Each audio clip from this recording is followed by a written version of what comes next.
It was a privilege, Mr. Speaker, to yield 10 minutes to the gentleman from New Jersey on behalf of our colleague who set a historical record of serving this and the people of his district so well for 60 years.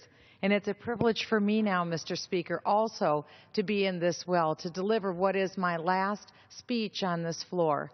It has been the privilege and the honor of a lifetime for me to serve as a member of the United States Congress, serving as the first woman ever elected from the state of Minnesota in the capacity of being a Republican. It's an honor, and it's the ride of a lifetime.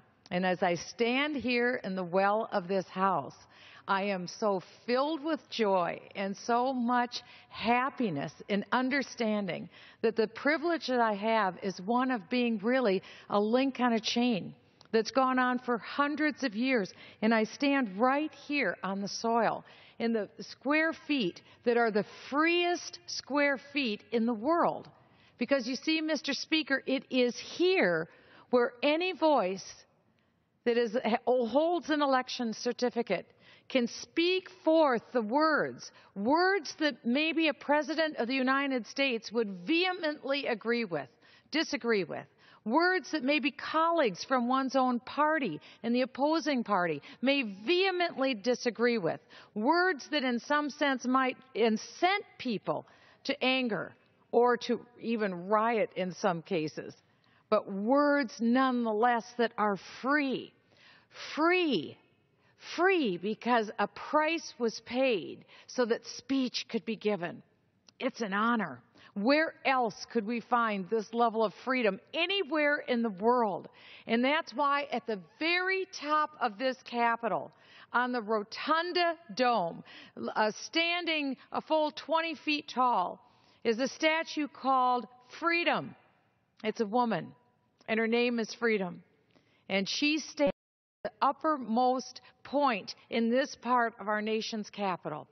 And she faces east because she faces toward the sunrise, so that every day freedom's face looks into the morning sun. And happily we begin yet one more day of liberty in this country. You see, I'm so proud to be a part of this nation. I'm so proud to be an American citizen because I recognize the cost that my freedom was, the price that was paid for it by those who have gone before. I'm so thrilled to have this opportunity. Just behind me, Mr. Speaker, above where you're standing, is our nation's motto. And it says, "In God we trust." What a fabulous motto. Could any better motto be written for any nation to declare full voice that it is in God that we as a nation put our trust?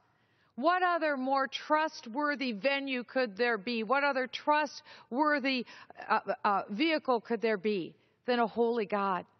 You see, it isn't just today that we mouth these words. These words were mouthed by the founders of our country. Those who decided to leave the comforts of their home to come here to what was essentially an untested, untapped world where there were people, the Native Americans who populated this land, but where a brand new culture was about to be born. One that would be, again, the fulcrum to bless the entire world, where people would know that they could come from any portion of the world and find a new birth of freedom as individuals, but also as a nation. We have so much to be thankful for, so much to be grateful for. For many people who've never had the privilege of being in this House chamber before, this is the room where the laws of our nation are formulated. Our founders meant that the House of Representatives would be the most powerful form of government. Why? Because it would be these 435 members that we eventually became. We would hold the power of the purse. We would hold the nation's credit card. And it would be up to us to decide what we spent money on and what we didn't. We would formulate policy for what is now some 300 million plus American people. We are the lawgivers because the people of this country have given us the privilege of the election certificate to make the laws. We must never forget that it is by the consent of the governed that we rule and that we decide our laws. And as I look about this chamber, we are ringed with the silhouettes of lawgivers throughout history. Hammurabi, various lawgivers throughout all of time, lawgivers for whom veneration is required. And yet only one lawgiver has the distinction of not having a silhouette, but having the full face be revealed by the artist.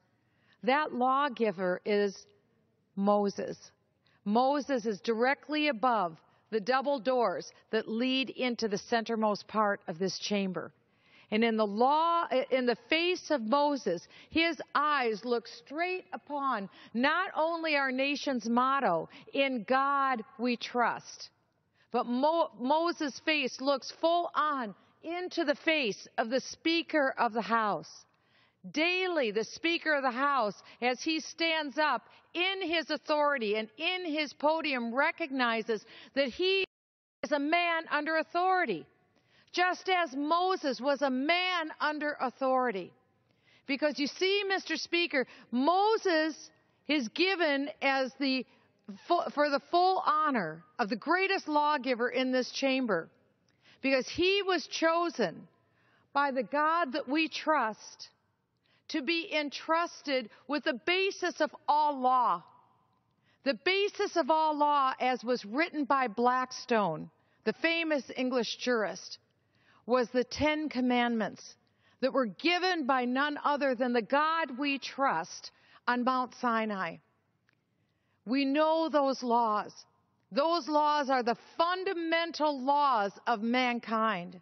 And here in the United States, the 10 Commandments that God gave to Moses is the very foundation of the law that has given the happiness and the rise of the greatest prosperity that any nation has known before. Mr. Speaker, it could be no coincidence that this nation, knowing and enjoying the heights of such great happiness and such great prosperity, that it could be built upon that foundation of the 10 Commandments and of the law given by the God in whom we trust. What a privilege we have been given. What an unparalleled foundation. We have so much to be grateful for and thankful for. And before I continue my remarks, I want to also say thank you to people in their individual capacity who have done so much to help me in my service in the House of Representatives. I wanted to thank, first of all, and most importantly, the people of the 6th Congressional District of Minnesota who thought enough of my campaign to give me the election certificate that I have been privileged to hold for these 4 terms that I have served in office for 8 years. Had the people of the 6th District not elected me to service, I would have never known what a privilege it would be to serve them here in this chamber. And I thank the great people of the 6th District. It is known as Lake Wobegon country, the greatest people in this country, as far as I'm concerned. People where all the men are good looking and the children are above average. It is a state unlike any other, and I'm privileged to have served. I also want to thank the many numerous volunteers who worked on my campaigns to send me here. Without their tireless work, stuffing envelopes and serving in the campaigns and making phone calls, it never would have happened. I was a homemaker at home with our family. I had been a federal tax litigation attorney. I'd had the privilege of starting a charter school. My husband and I started our own company. But I was essentially nobody from nowhere. And because people believed in me, they elected me and they brought me here. And I want to thank again the people of the 6th District and the volunteers who sent me here. I also want to thank the donors who very generously gave their money also so that I could be here. I had very hard-fought campaigns. I was often the top nemesis for the opposite political party in election after election, and millions of dollars were spent to make sure that I would not have the privilege of standing in the well of this House. But I want to thank those who gave me the money to be able to come and who sacrificed so that I could be here. Over the years, my races were so expensive that at one point, mine was the most expensive race in the country. And that was done on an average donation of $41 per donation. Millions and millions of dollars with an average donation of $41. I'm so proud of that because real people across the United States saw in me an authentic, credible voice who was here to speak for them. I had people all across the country who said to me, Michele, thank you. You speak for me, and I'm so thankful that you have fought for me here in Washington. They knew that I wasn't here to speak for special interests. They knew that I wasn't bought and paid for. They knew that I was speaking for them. And I want to say for those who did donate money to my campaigns, I am the same person today as I was when I came here 8 years ago, and I fought for you and for the values that you sent me here to fight for. I also want to say thank you to the God who saved me. I am so grateful to the Holy God who created us, the Creator God, the God that Jefferson pointed to in the Declaration of Independence. It is because of him and because he created me in his image and likeness, as he has each one of us, that I even had the possibility of coming here to be able to serve. I also thank my parents, my father who has passed away. I thank my mother, Jean Lefebvre, and my stepfather, Ray Lefebvre, for their love and their support over the years as well. I am thankful to my brothers, David and Gary and Paul, and my stepbrothers and my stepsisters.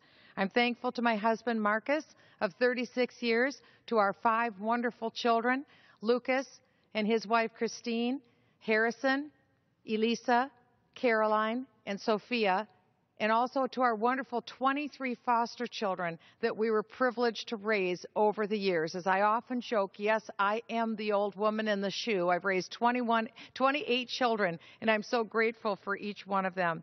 I'm thankful for my very dear friends over the years who've prayed for me and stood by me and helped me get to this position. To my supporters from the great state of Minnesota, and most particularly to the prayer warriors. The very first committee that we formed every time I ran for political office was our prayer committee. And I thank you to the intercessors who prayed routinely for me. Those prayers, I believe, were answered. I also say thank you to the men and women who serve today in our armed forces. It was the privilege of a lifetime for me to go and travel across the world, to Iraq, to Afghanistan, to Germany, and various places around the world where I was able to meet you in your service. And I thank you for allowing me to meet you there. I say thank you to our veterans who have gone before. You know how near and dear you are to my heart. I'm the daughter of a veteran, stepdaughter of a veteran, sister of a veteran, and I am so grateful because I recognize we would not be here today if it wasn't for our veterans. And I thank you for your service to our country because you answered the call. I want to also say thank you to my staff.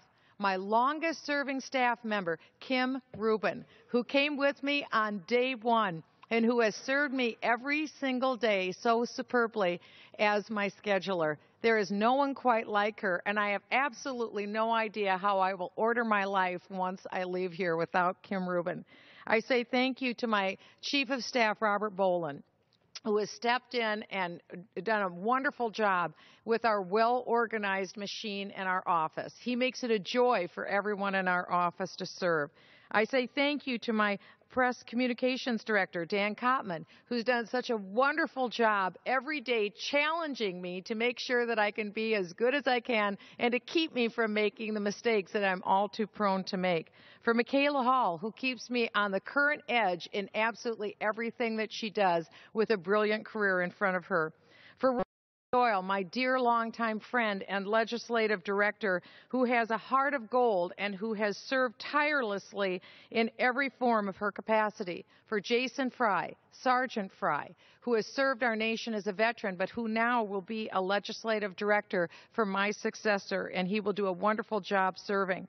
For Kevin Wasaki, who has a tremendous future and who has served me so well, I thank him, Mr. Speaker, for the brilliant, high-quality man of integrity that he is. For Jessica Cahill, who has always been there to serve me in every possible capacity that she was asked to do. For our intern, Julie. for our District Director, Deb Stieskel, who's been so faithful to me during my time in service, for Barbara Harper, who has been with me through thick and thin through 16 years of activism and political life, for Nicole Severson-Pelzer, who serves our veterans, for Karen Miller, who will continue to serve our district. I'm so grateful for the Capitol Police for all that they've done to secure my safety, for the Sergeant-at-Arms, for our chaplains, our Bible study leaders, for the clerk's office. I want to give a special shout out to James, who runs the railroad car in the basement of the Rayburn building. James has become a wonderful friend, a man of God, and we literally have tears in our eyes when we are saying goodbye to each other in these last days. He has brought joy to my heart, and I thank him, as well as I thank Maria, who stands right out here outside the door. She has to fetch me all the time because I'm usually the last one in the chamber trying to get more business done. And Maria says, "It's time to go, Congresswoman." And I thank God for Maria and what a darling that she's been. For the committee staff from Financial Services Committee, of which I've been privileged to serve for 8 years. For the committee staff on Intel Committee. No one knows how hard they work and what a vital service they play to our nation. The elevator lady, who's always so happy. I'm so grateful for her.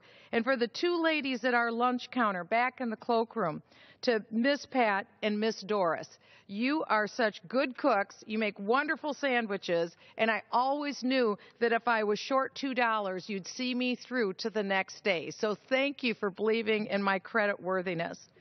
More than anything, I want to say thank you to the founders of this nation, who gave us the most incredible ride by believing in us and in our future, by recognizing that these truths are self-evident, that all men and all women are created equal, that we are endowed by our Creator with certain inalienable rights, that among those rights are life, liberty, and the pursuit of happiness.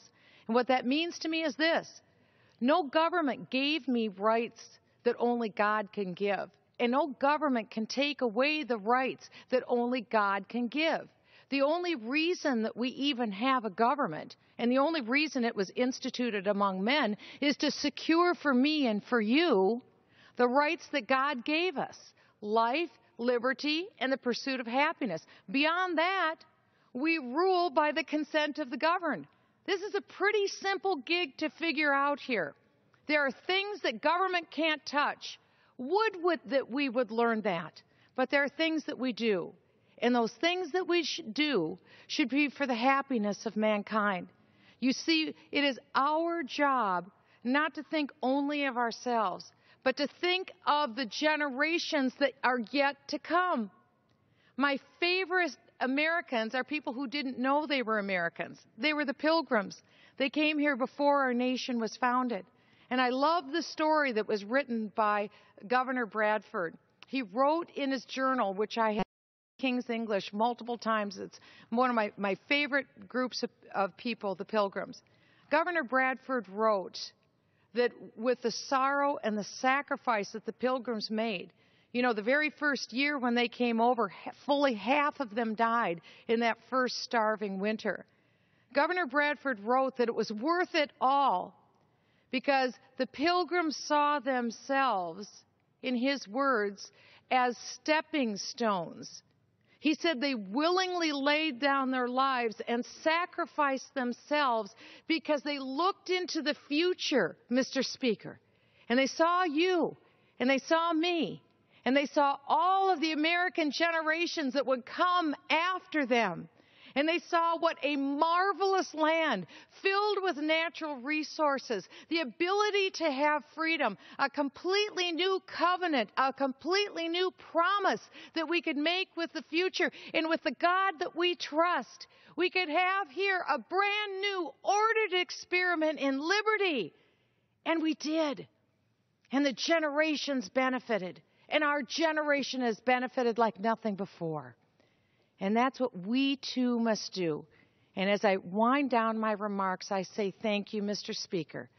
Thank you that I could have that privilege of also being a stepping stone to look to the future so that the next generation would live better than we do today. Thank you for the privilege, and I yield back. Thank you, Gentlewoman. For